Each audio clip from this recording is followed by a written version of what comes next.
Hello' friends, welcome back to my YouTube channel. মই অনুৰাগ শৰ্মা আপোনালোক সকলোকে পুনৰবাৰ স্বাগতম জনাইছোঁ মোৰ ইউটিউব চেনেলটোলৈ। আজি মই আপোনালোকৰ সন্মুখত এটা নতুন ভিডিঅ'লৈ উপস্থিত হৈছোঁ আৰু আজিৰ ভিডিঅ'টোত মই আপোনালোকৰ সৈতে শ্বেয়াৰ কৰিম, ডিছকাছ কৰিম শেহতীয়াকৈ ছুপ্ৰিম কোৰ্টে এটা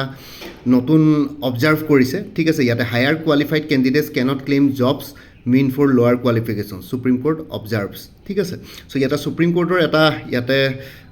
জাজমেণ্ট আছে। মই আপোনালোকৰ সৈতে শ্বেয়াৰ কৰিম যে হায়াৰ কোৱালিফাইড কেণ্ডিডেটছসকলে লোৱাৰ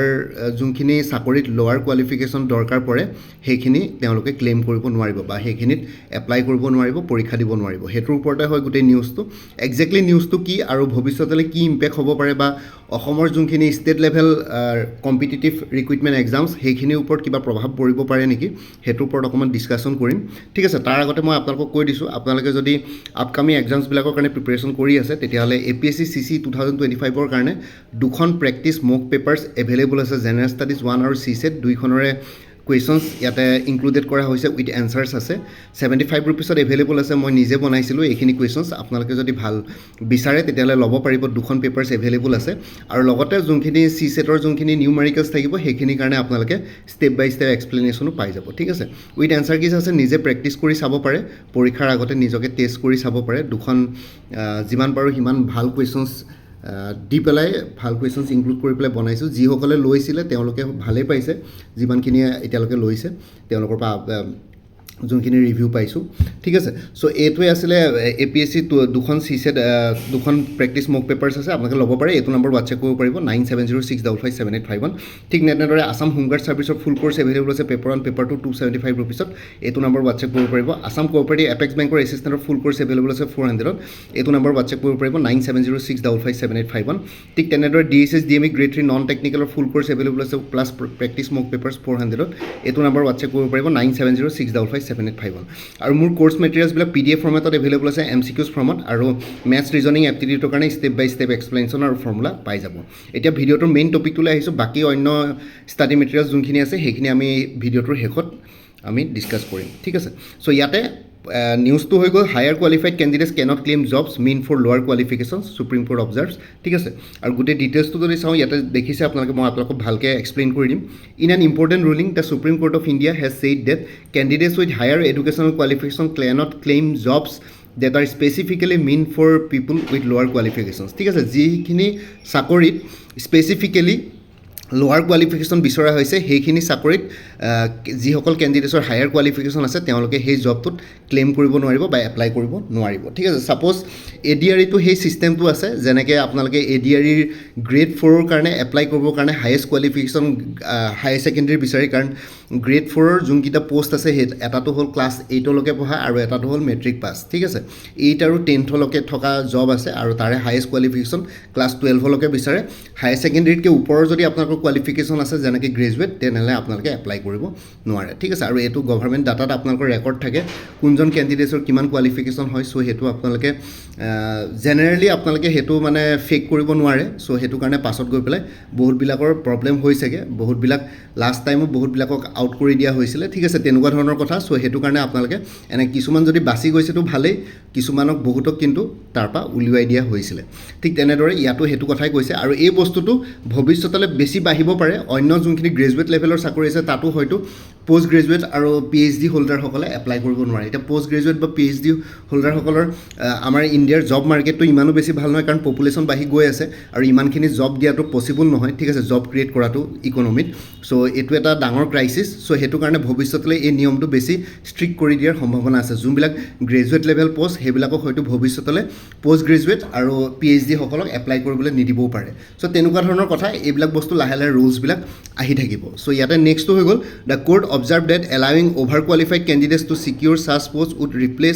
reduce opportunities for those for whom the jobs were originally intended. আৰু ইয়াতে কৈছে কোৰ্টটোৱে, ছুপ্ৰিম কোৰ্টে ইয়াতে এটা বস্তু অবজাৰ্ভ কৰিছে যে যদিহে যোনবিলাক চাকৰিক স্পেচিফিকেলি লোৱাৰ কোৱালিফিকেশ্যনৰ কাৰণে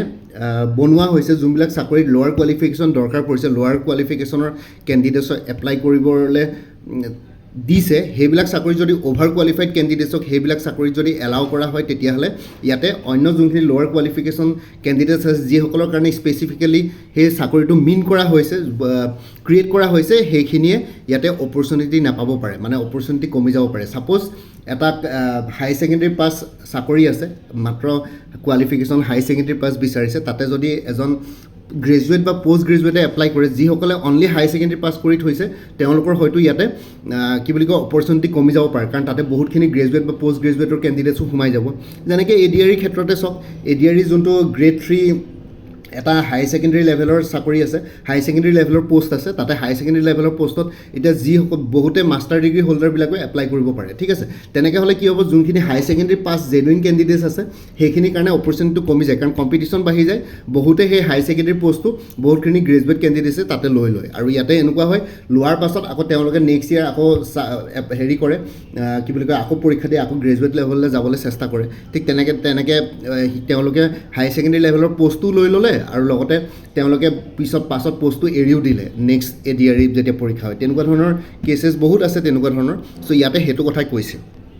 নেক্সট হৈ গ'ল it also' stated that hiding higher qualification during recruitment is unfair and affects the integrity of the selection process আৰু ৰিক্ৰুইটমেণ্ট প্ৰচেছটোত ডিউৰিং ৰিক্ৰুইটমেণ্ট প্ৰচেছ তাতে যদি আপোনালোকৰ কাৰোবাৰ যদি হায়াৰ কোৱালিফিকেশ্যন আছে এইটো যদি হাইড কৰে লুকুৱাই পেলাই যদি এপ্লাই কৰে তেতিয়াহ'লে এইটো আনফেয়াৰ হয় গোটেই প্ৰচেছ সেইটো এটা আনফেয়াৰ প্ৰেক্টিছ হয় আৰু লগতে চিলেকশ্যন প্ৰচেছটোৰ ইণ্টিগ্ৰিটিটো ইয়াতে এফেক্ট কৰা হয় বুলি কৈছে চ' কোনোবা যদি হায়াৰ কোৱালিফিকেশ্যনৰ কেণ্ডিডেটছ থাকে তেওঁলোকে যদি নিজৰ কোৱালিফিকেশ্যন লুকুৱাই পেলাই এপ্লাই কৰে তেতিয়াহ'লে এইটো ৰিক্ৰুইটমেণ্ট প্ৰচেছটো আনফেয়াৰ হৈ যাব বুলি কৈছে ঠিক আছে আৰু আজিকালি লুকুৱাব নোৱাৰে কাৰণ গভৰ্ণমেণ্ট ডাটাবেছত আপোনালোকৰ থাকে যি আপোনালোকৰ নাম আৰু ফাদাৰ্ছ নেম মাৰি দিলে মাদাৰ্ছ নেম মাৰি দিলে আপোনালোকৰ হায়েষ্ট কোৱালিফিকেশ্যন কিমান ওলাই যায় ডাটাবেছত চ' তেনেকুৱা ধৰণৰ বস্তুখিনি আছে চ' ইয়াতে ডকুমেণ্ট ভেৰিফিকেশ্যন ওলাই যায় বস্তুবিলাক চ' সেইটো কাৰণে আপোনালোকে তেওঁলোকক ফেক কৰিব নোৱাৰে আপোনালোকে যদি হাই ছেকেণ্ডেৰী পাছ বুলিও কয় তাতে যদি আপোনালোকৰ চাই তেতিয়াহ'লে আপোনালোকৰ ৰিয়েল কোৱালিফিকেশ্যনো ওলাই যাব যদি আপোনালোকে গ্ৰেজুৱেট বা পষ্ট গ্ৰেজুৱেট হয় তাতে ওলাই যায় যে আপোনালোকৰ হায়েষ্ট কোৱালিফিকেশ্যন ইমান আছে অমুকখন ইউনিভাৰ্চিটিৰ পৰা ঠিক আছে চ' তেনেকুৱা ধৰণৰ লাহে লাহে বস্তুবোৰ ডিজিটাইজ হৈ গৈ আছেতো চ' সেইটো কাৰণে ফেক কৰিব পৰা নাযায় চ'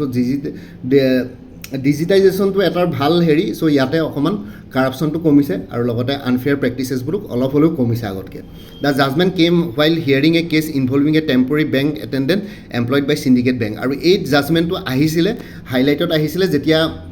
চিণ্ডিকেট বেংকৰ এটা ৰিক্ৰুইটমেণ্ট হৈছিলে টেম্পৰী বেংক এটেণ্ডেণ্টৰ কাৰণে সেইটোৰ কেছৰ সন্দৰ্ভত এই যোনটো জাজমেণ্ট এইটো আহিছে the post was reserved for candidates who had studied only up to class 10 so' ইয়াতে ADRE যেনেকৈ গ্ৰেড 4ৰ ক্লাছ 10লৈকে পঢ়া কেণ্ডিডেটছৰ কাৰণে পোষ্ট আছে সেই তেনেকুৱা ধৰণৰ ইয়াতো সেই পোষ্টটো ৰিজাৰ্ভ আছিলে কেণ্ডিডেটছৰ কাৰণে যিসকলে ক্লাছ 10লৈকে জাষ্ট পঢ়িছিলে however it was later discovered that the employee was a graduate and had failed to disclose this information while applying for this job আৰু যেতিয়া কিন্তু পাছত ডিছকভাৰ কৰা হ'ল যে যোনজনে এমপ্লয়ে চাকৰি পালে সেইজন এমপ্লয় আকৌ গ্ৰেজুৱেট হয় ঠিক আছে সেইজন যোনজনে মানে চাকৰি পালে কেণ্ডিডেট সেইজন অলৰেডি গ্ৰেজুৱেট হয় আৰু তেওঁ যেতিয়া অনলাইন এপ্লাই কৰিছিলে এই চাকৰিটোৰ কাৰণে তেওঁ তেতিয়া নিজকে গ্ৰেজুৱেট বুলি দেখুওৱা নাছিলে ক্লাছ 10 পাছ বুলি দেখুৱাই পেলাই চাকৰিটো তেওঁ লৈছিলে এইটো মানে আনফেয়াৰ প্ৰেক্টিছ কৰি পেলাই চাকৰিটো লৈছিলে ইয়াতে সেইটোৱে কৈছে further the apex court said that government and public sector employees are expected to act fairly and provide equal opportunities to eligible candidates আৰু ইয়াতে এপেক্স কোৰ্ট মানে সুপ্ৰিম কোৰ্টৰ কথা হৈছে আটাইকে হায়েষ্ট এপেক্স মানে আটাইকে হায়েষ্ট ঠিক আছে ইয়াতে কৈছে গভৰ্ণমেণ্ট আৰু পাব্লিক ছেক্টৰ এমপ্লয়াৰ্ছবিলাকে ইয়াতে এক্সপেক্ট কৰা হৈছে যে ফেয়াৰলি এক্ট কৰিব পৰাকৈ আৰু লগতে ইকুৱেল অপৰচুনিটিজ প্ৰভাইড কৰে যাতে এলিজিবল কেণ্ডিডেটছক ঠিক আছে আৰু লগতে it emphasise the recruitment must strictly follow' the eligibility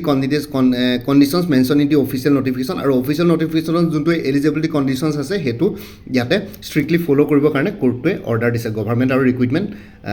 বডিটোক মানে এজেঞ্চিবিলাকক referring to previous judgement the court clarified that possessing a higher qualification does not automatically give an a person the right to apply for a post requiring lower qualifications ঠিক আছে যদিহে কোনোবা এটা post suppose মই কৈছোঁ কোনোবা এটা চাকৰি ধৰক মেট্ৰিক পাছৰ কাৰণে চাকৰিটো আছে ঠিক আছে স্পেচিফিকেলি মেট্ৰিক পাছ কেণ্ডিডেটছ বিচাৰিছে তাতে কোনোবা যদি হায়াৰ কোৱালিফিকেশ্যন থাকে মেট্ৰিক পাছ যিসকলে গ্ৰেজুৱেট কৰিছে ছাপ'জ গ্ৰেজুৱেট কৰালৈকে আপোনালোকে মেট্ৰিক পাছ কৰি পেলাইহে গ্ৰেজুৱেট কৰিব লাগিব বা হায়াৰ ছেকেণ্ডেৰী পাছ তাৰপিছত গ্ৰেজুৱেশ্যন ঠিক আছে চ' ইয়াতে কোৰ্টটোৱে সেইটোৱে কৈছে যে এনেকুৱা নহয় যে কাৰোবাৰ যদি হায়াৰ কোৱালিফিকেশ্যন আছে তেতিয়াহ'লে লোৱাৰ কোৱালিফিকেশ্যন বিচৰা ৰিকুৱাৰমেণ্ট বিচৰা পোষ্ট এটাত এপ্লাই কৰিব পাৰিব চ' যোনটো কোৱালিফিকেশ্যনৰ কাৰণে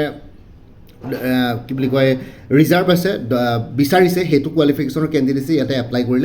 কৰিবলৈ ইয়াতে তেওঁলোকে নিৰ্দেশ দিছে ঠিক আছে the court set aside the Madras High Court's order that had reinstated the employee and uphold his removal from service stating that the appointment itself was invalid ঠিক আছে আৰু যোনজন কেণ্ডিডেটছক ল'লে গ্ৰেজুৱেট কেণ্ডিডেটছক সেই অফিচ এটেণ্ডেণ্টৰ কাৰণে যোনটো পোষ্টত ক্লাছ 10 কেণ্ডিডেটছ বিচাৰিছিলে সেইটোত যোনজনে চাকৰি পাইছিলে তেওঁক কি বুলি কয় ইয়াতে ৰিমুভ কৰিবৰ কাৰণে অৰ্ডাৰ দিলে চ' তেওঁৰ চাকৰি গ'ল আৰু লগতে এপইণ্টমেণ্টটো ইনভেলিড তেওঁলোকে ডিক্লেয়াৰ কৰিলে ঠিক আছে আৰু এই বস্তুটো মই আপোনালোকক কৈ দিছোঁ এই বস্তুটো ভৱিষ্যতলৈ আমাৰ ভাৰতবৰ্ষত বেছি বাঢ়িব কাৰণ ইয়াতে পপুলেশ্যন বহুত বাঢ়ি আছে অলমষ্ট আপোনালোকে পুৰণা চেঞ্চাছ চাই থাকিলে নহ'ব এতিয়া যদি মই ভালকৈ যদি এতিয়া 2026ৰ কথা কওঁ তেতিয়াহ'লে 150 কোটি মানুহ ইণ্ডিয়াত আছে চাইনাতকৈও চাগে 3-4 কোটি মানুহ ইয়াতে বেছিহে আছে ঠিক আছে চ' 150 কোটি মানুহ আছে বহুত বাঢ়ি গৈ আছে আৰু লগতে বাহিৰৰ অন্য ওচৰ পাজৰ দেশ লাইক নেপাল বাংলাদেশ সেইবিলাক দেশৰ পৰা মানুহ ইয়াতে সোমাই আছে পাকিস্তানৰ পৰা বৰ বেছিকৈ মানুহ সোমাব নোৱাৰে তাতে অকণমান ষ্ট্ৰিক্ট অৰ্ডাৰ আছে বৰ্ডাৰত বাকী চাইনাৰ পৰা নোসোমাই চাইনাৰ পৰা ইমান এডভান্স কাণ্ট্ৰিৰ পৰা ভাৰতলৈনো কিয় আহিব আৰু লগতে ভূটানৰ পৰাও তেনেকৈ মানুহ নাহে ইমানকৈ কিন্তু নেপাল আৰু বাংলাদেশ এই দুখনৰ পৰা মানুহ বহুত আহি যায় ইলিগেল ইমিগ্ৰেণ্ট বহুতখিনি থাকে ইয়াতে থাকি যায় বহুতৰ ইয়াতে ৰিলেটিভ থাকে চ' সেইবোৰ লৈ পেলাই অলপ পপুলেশ্যনটো বাঢ়িছে আৰু লগতে ভাৰতৰ অলৰেডি মানুহ আছে তেওঁলোকৰ পপুলেশ্যন এক্সপ্ল'শ্যন বহুত হৈ আছে পপুলেশ্যন বাঢ়ি গৈ আছে আৰু ইমানখিনি জব ক্ৰিয়েট কৰা পচিবল নহয় এতিয়া ছাপ'জ 150 কোটি মানুহৰ 100 কোটি মানে ইয়থ হ'ব ঠিক আছে 100 কোটি মানে ইয়থ হ'ব য়ং জেনেৰেশ্যন হ'ব আৰু তেওঁলোকৰ চাকৰি দৰকাৰ পৰিব আৰু 100 কোটি জব ক্ৰিয়েট কৰাটো পচিবল নহয় যোনখন দেশ ইমানো বেছি ইকনমিকেলি এডভান্স নহয় ঠিক আছে ইমানো বেছি ইকনমিকেলি এডভান্স নহয় ইণ্ডিয়াখন এতিয়া 150 কোটি মানুহৰ এগেইনষ্টে 6 লাৰ্জেষ্ট ইকনমি হোৱা বা GDPত 6 ৰেংক থকাটো একো ডাঙৰ কথা নাই এতিয়া ব্ৰিটেইন 4th লাৰ্জেষ্ট ইকনমি হৈ গ'ল ইণ্ডিয়াক পিছ পেলাই তাৰে পপুলেশ্যন কিমান আপোনালোকে চাব হাৰ্ডলি 6 কৰোৰ বা 6 to 8 কৰোৰ পপুলেশ্যন আছে সিহঁতৰ 8 কোটি মানুহৰ এগেইনষ্টে GDP কি বুলি কয় $4 ট্ৰিলিয়ন আৰু ইয়াতে 150 কোটি মানুহৰ এগেইনষ্টে $4 ট্ৰিলিয়ন চ' বহুত ডিফাৰেঞ্চ আছে এতিয়াও ভাৰতবৰ্ষখন বহুত দুখীয়া হৈ আছে চ' ইয়াতে জব ক্ৰিয়েট কৰাটো ইমান পচিবল নহয় কাৰণ প্ৰত্যেক বছৰে বহুতখিনি গ্ৰেজুৱেট ওলাই আছে ঠিক আছে গ্ৰেজুৱেট পষ্ট গ্ৰেজুৱেট PhD আৰু ইয়াতে ভৱিষ্যতলৈ এনেকুৱা ধৰণৰ ৰুলছবিলাক ষ্ট্ৰিক্ট হোৱাৰ সম্ভাৱনা বেছি আছে ছাপ'জ কোনোবা এটা চাকৰিত গ্ৰেজুৱেট বিচাৰিছে সেই চাকৰিটোত কাৰোবাৰ যদি পষ্ট গ্ৰেজুৱেট আছে বা PhD আছে তেওঁলোকে এপ্লাই কৰিব নোৱাৰাও হ'বগৈ পাৰে ভৱিষ্যতলৈ তেনেকুৱা ধৰণৰ কিছুমান ৰুলছ আহি যাব পাৰে যেতিয়া জব ক্ৰাইচিছ হ'বগৈ দেশত ঠিক আছে এতিয়ালৈকে বৰ্তমানটো হোৱা নাই বাৰু গ্ৰ'য়িং ইকনমি হৈ আছে অলপ হ'লেও গ্ৰ' হৈ আছে কিন্তু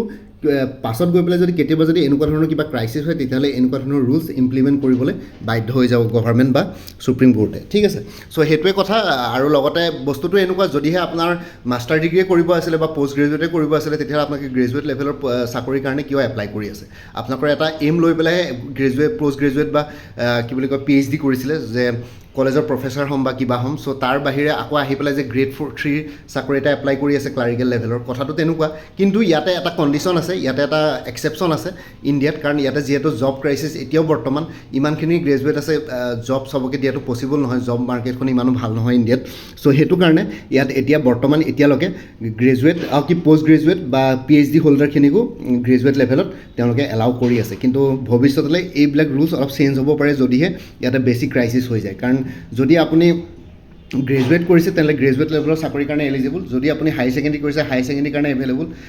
এলিজিবল মেট্ৰিক কৰিছে মেট্ৰিকৰ কাৰণে এলিজিবল পষ্ট গ্ৰেজুৱেট কৰিছে পষ্ট গ্ৰেজুৱেটৰ যদি কিবা চাকৰি আছে পষ্ট আছে গভৰ্ণমেণ্টে যদি ক্ৰিয়েট কৰিব পাৰে তেতিয়াহ'লে এলিজিবল PhD হ'লে মানে PhD কৰি পেলাই ৰিচাৰ্চাৰ হ'ব বা প্ৰফেচাৰ হ'ব কিবাকিবি হ'ব ঠিক আছে তেনেকুৱা ধৰণৰ কথা কিন্তু ইয়াতে জেনেৰেলি গভৰ্ণমেণ্টৰ যোনখিনি এক্সামছ আছে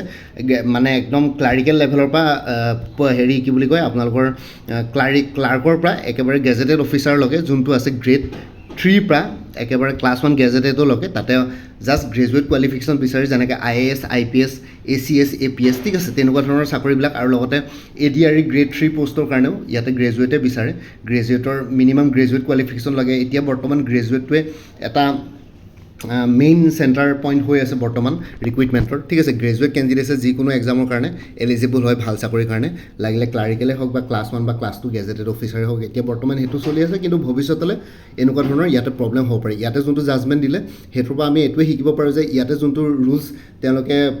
ইম্প'জ কৰিছে এই ৰুলছটো ভৱিষ্যতলৈ অন্য ৰিক্ৰুইটমেণ্টবিলাকৰ ক্ষেত্ৰতো এপ্লিকেবল হ'ব পাৰে চ' সেইটো কাৰণে আপোনালোকে ভাবি চিন্তি যেতিয়া আপোনালোকে পঢ়িব বা অধ্যয়ন কৰিব আপোনালোকে যদি গ্ৰেজুৱেট হয় তেতিয়াহ'লে গ্ৰেজুৱেট হোৱাৰ পিছতে গ্ৰেজুৱেট লেভেলৰ চাকৰিবিলাক এপ্লাই কৰিব যদি আপোনালোকৰ কিবা বেলেগ এম থাকে লাইফত তেতিয়া পষ্ট গ্ৰেজুৱেট কৰিব তেনেকুৱা ধৰণৰ কথা আৰু এতিয়া বৰ্তমান একো হোৱা নাই কিন্তু ভৱিষ্যতলৈ হোৱাৰ সম্ভাৱনা আছে যিহে আমাৰ পপুলেশ্যন দেশখনৰ চাই চাই পেলাই পপুলেশ্যন বহুত বেছি চ' সেইটো কাৰণে এনেকুৱা ধৰণৰ ৰুলছবিলাক আহিব পাৰে চ' এই জাজমেণ্টটো দি পেলাই মই আপোনালোকৰ সৈতে জাষ্ট অলপ ডিছকাছ কৰিলোঁ বাকী আপোনালোকে নিজৰ মতামত কমেণ্ট ছেকশ্যনত জনাওক বাৰু ঠিক আছে কাৰণ ইয়াতে আপোনালোকৰ নিজৰ মতামত দিব পাৰে মই জাষ্ট মোৰ নিজৰ কথাখিনি ক'লোঁ আৰু এইখিনি কথা মইহে কৈ আছোঁ ইয়াতে কোনো তেনেকুৱা একো ৰুলছ ইয়াতে অহা নাই বা তেনেকুৱা ধৰণৰ একো কোনো অৰ্ডাৰ পাছ হোৱা নাই মই জাষ্ট কথাটো কৈছোঁ ভৱিষ্যতলৈ ইয়াতে এনেকুৱা ধৰণৰ কিছুমান ৰুলছ ইমপ্লিমেণ্ট হ'ব পাৰে ঠিক আছে ইমানখিনিয়ে আছিলে আই হোপ আপোনালোকে বুজি পালে বস্তুটো কি আছিলে আৰু বাকী মই ক'লোৱে আপোনালোকে যদি আপোনালোকে এক্সামছবিলাকৰ প্ৰিপেৰেশ্যন কৰি আছে তেতিয়াহ'লে কিছুমান কোৰ্চ মেটেৰিয়েলছ এভেইলেবল আছে ঠিক আছে এইখিনিয়ে হয় মই আপোনালোকক জনালোঁ APSC CC 2025ৰ দুখন মক প্ৰেক্টিছ পেপাৰ্ছ এভেইলেবল আছে উইথ এনচাৰ কিজ 75 ৰুপিছত আছাম হোমগাৰ্ড ছাৰ্ভিচৰ ফুল কোৰ্চ এভেইলেবল আছে পেপাৰ 1 পেপাৰ 2 275 ৰুপিছত আছাম কোঅপাৰেটিভ এপেক্স বেংকৰ এছিষ্টেণ্টৰ ফুল কোৰ্চ এভেইলেবল আছে 400ত Guwahati high court judicial assistant Kohima বেঞ্চৰ কাৰণে ফুল কোৰ্চ এভেইলেবল আছে 250ত গুৱাহাটী হাইকোৰ্ট ল' ক্লাৰ্কৰ ফুল কোৰ্চ এভেইলেবল আছে ইংলিছ জিকে এপ্টিটিউড আৰু আছামিছত 300ত তাৰপিছত DSS DME গ্ৰেড 3 নন টেকনিকেলৰ ফুল কোৰ্চ এভেইলেবল আছে প্লাছ প্ৰেক্টিছ মক পেপাৰ্ছ 400ত ADRE 3 ফুল কোৰ্চ এভেইলেবল আছে 300ত এইটো নম্বৰ হোৱাটছএপ কৰিব পাৰিব 9706557851 Assam police sub inspector assistant jailer forester constable grade 4 অন্যান্য পষ্টৰ কাৰণে ফুল কোৰ্চ এভেইলেবল আছে 300ত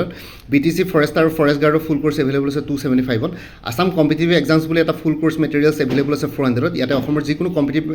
যিকোনো কম্পিটিটিভ এক্সামৰ কাৰণে ষ্টাডি মেটেৰিয়েলছ পাই যাব উইথ লগতে আপোনালোকে প্ৰিভিয়াছ ইয়াৰ কুৱেশ্যন পেপাৰ্ছো বহুতখিনি ইনক্লুডেড আছে APSC ADRE DSS DME Guwahati high court এইবিলাকৰ এক্সামছ ইয়াতে কভাৰ হৈ যাব কাৰেণ্ট এফেয়াৰ্ছ 2025-26 আৰু exam oriented maths aptitude reasoning step by step এক্সপ্লেনেশ্যনৰ ফৰ্মুলা এনে কোৰ্চবিলাকত ইনক্লুডেড আছে কোনোবাই যদি বেলেগকৈ ল'ব বিচাৰে 100 ৰুপিছত এভেইলেবল আছে এইটো নম্বৰ হোৱাটছএপ কৰিব পাৰিব 34খন প্ৰিভিয়াছ ইয়াৰ কুৱেশ্যন পেপাৰ্ছৰ ছেটছ এভেইলেবল আছে উইথ এনচাৰ কিজ 125 ৰুপিছত এইটো নম্বৰ হোৱাটছএপ কৰিব পাৰিব 9706557851 PNRD আছামৰ ফুল কোৰ্চ এভেইলেবল আছে 250ত Assam warehouse manager full course available আছে 250ত IIT গুৱাহাটী জুনিয়ৰ এছিষ্টেণ্টৰ ফুল কোৰ্চ এভেইলেবল আছে 300ত এইটো নম্বৰ হোৱাটছএপ কৰিব পাৰিব 9706557851 কটন ইউনিভাৰ্চিটি জুনিয়ৰ এছিষ্টেণ্টৰ ফুল কোৰ্চ এভেইলেবল আছে 300ত Assam agriculture university non teaching পষ্টবিলাকৰ কাৰণে ফুল কোৰ্চ এভেইলেবল আছে 300ত APSC forest ranger soil conservation ৰেঞ্জাৰৰ ফুল কোৰ্চ এভেইলেবল আছে ইংলিছ আৰু জেনেৰেল নলেজৰ ওপৰত 350ত APSC কালচাৰেল ডেভেলপমেণ্ট অফিচাৰ ফুল কোৰ্চ এভেইলেবল আছে 175ত APSC CDPৰ ফুল কোৰ্চ এভেইলেবল আছে ইংলিছ আৰু জেনেৰেল নলেজৰ ওপৰত 200ত APSC ৰিচাৰ্চ এছিষ্টেণ্ট ফাইনেন্স বাজেটৰ ফুল কোৰ্চ এভেইলেবল আছে 300ত APSC assistant engineer junior engineer full course available আছে জেনেৰেল ষ্টাডিজ আৰু ইংলিছ গ্ৰামাৰৰ ওপৰত 250ত এইটো নম্বৰ হোৱাটছএপ কৰিব পাৰিব 9706557851 আৰু মোৰ পৰা কোৰ্চ মেটেৰিয়েলছ ল'লে আপডেটেড কাৰেণ্ট এফেয়াৰ্ছবিলাক লাইফ টাইম পাই থাকিব তাৰ কাৰণে কোনো ফাৰ্ডাৰ পে'মেণ্ট কৰিব নালাগে প্ৰত্যেক মাহৰ বিগিনিং বা ষ্টাৰ্টিঙতে এটা ৰিমাইণ্ডাৰ মেছেজ দিলে হ'ল যে প্ৰিভিয়াছ মান্থ বা লাষ্ট মান্থৰ কাৰেণ্ট এফেয়াৰ্ছ লাগে মই লগে লগে আপোনালোকৰ সৈতে শ্বেয়াৰ কৰি দিম ইণ্টাৰেষ্টেড কেণ্ডিডেটসকলে এইটো নম্বৰ হোৱাটছএপ কৰিব পাৰিব 9706557851 আপোনালোকক কোনটো কোৰ্চ লাগে কোৰ্চৰ কণ্টেণ্টছখিনি শ্বেয়াৰ কৰিম লগতে পে'মেণ্টৰ লিংক দি দিম পে'মেণ্ট কৰাৰ লগে লগে গোটেই কোৰ্চটো নিজৰ হোৱাটছএপত PDF ফৰ্মেটত পাই যাব আৰু ইয়াতে যোনটো হোৱাটছএপ নাম্বাৰ দি আছে সেইটো অনুগ্ৰহ কৰি কল নকৰিব সেইটো জাষ্ট হোৱাটছএপ মেছেজৰ কাৰণে এভেইলেবল কলৰ কাৰণে এভেইলেবল নহয় বাকী কোনোবাই আগতে যদি মোৰ পৰা কিবা কোৰ্চ মেটেৰিয়েলছ লৈ থৈছিলে এবাৰ জনাই দিব তেতিয়া আগৰ মেটেৰিয়েলছখিনি বাদ দি যোনখিনি নতুন মেটেৰিয়েলছ লাগিব সেইখিনি ল'লে হ'ল তেতিয়া প্ৰাইচটো অলপ কমি যাব বাকী ভিডিঅ' ডেছক্ৰিপশ্যন আৰু কমেণ্ট ছেকশ্যন চেক কৰক তাতে কোৰ্চখিনি কথা আৰু পৰা উল্লেখ কৰি দিয়া আছে লগতে মোৰ আৰু এটা চেনেল আছে অসম আইকে বুলি সেই চেনেলটোৰ লিংকটো ভিডিঅ' ডেছক্ৰিপশ্যনত দিয়া আছে আপোনালোকে সেইটো চেনেলো ছাবস্ক্ৰাইব কৰি ল'ব পাৰিব চ' ভৱিষ্যতলৈ এনেকুৱা ধৰণৰ কম্পিটিটিভ এক্সামছবিলাক দিয়াৰ ক্ষেত্ৰত আৰু অলপ এক্সট্ৰা গাইডেঞ্চ পাই যায় বাকী মোৰ ভিডিঅ'ছবোৰ চাই যদি ভাল পায় মোৰ চেনেলটো ছাবস্ক্ৰাইব কৰি ল'ব আৰু লগতে আপোনালোকৰ যিমানখিনি ফেমিলি ফ্ৰেণ্ডছ ৰিলেটিভছ আৰু চিনাকি এক্সপিৰিয়েঞ্চ আছে তেওঁলোকৰ লগত মোৰ চেনেলটো শ্বেয়াৰ কৰিব লগতে কমেণ্ট ছেকশ্যনত জনাব কিবা যদি কুৱেশ্যন থাকে ডাউট থাকে মই নিশ্চয় আপোনালোকৰ কুৱেশ্যনছ আৰু ডাউটছবিলাকৰ ৰিপ্লাই দিবলৈ চেষ্টা কৰিম বাকী আজিৰ ভিডিঅ'টো ইমানতে সমাপ্ত কৰি আপোনালোক সকলোৰ পৰা বিদায় ল'লোঁ কাইলৈ পুনৰ এটা নতুন ভিডিঅ'লৈ আপোনালোকৰ সন্মুখত উপস্থিত হ'ম তেতিয়ালৈকে ভালকৈ প্ৰিপেৰেশ্যন কৰি থাকক সকলোৱে অল দি বেষ্ট থাকিলে bye and take care friends Bharat Mata কি জয় জয় আই অসম